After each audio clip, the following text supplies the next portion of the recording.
सर्वसामान्यांच्या हक्काचा आवाज जागर जनस्थान।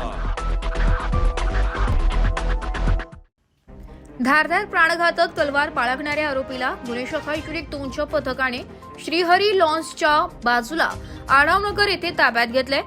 आज दिनांक 3 जुलै रोजी संध्याकाळी 6 वाजता पोलिसांनी दिलेल्या माहितीनुसार श्रीहरी लॉन्सच्या बाजूला आढावनगर बोर्डाजवळ नाशिक रोड येथे एक इसम प्राणघातक हत्यार बाळगून परिसरात दहशत निर्माण करण्याच्या हेतूने फिरत असल्याची माहिती पोलिसांना मिळाली।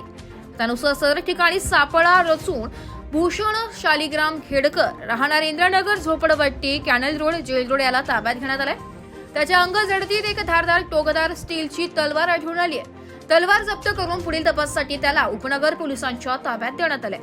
सदरची कामगिरी गुन्हे शाखा युनिट 2चे सहाय्यक पोलीस निरीक्षक हेमंत तोडकर, सहाय्यक पोलीस निरीक्षक डॉक्टर समाधान हिरे, प्रेमचंद गांगुर्डे, विलास गांगुर्डे, बाळू शेळके, चंद्रकांत गवळी, वाल्मिक चव्हाण, नितीन फुलमाळी, संजय पोटिंदे, जितेंद्र वजिरे अशांनी यशस्वीरित्या राबवली आहे। जागर जनस्थान करिता संदीप नवसे, नाशिक।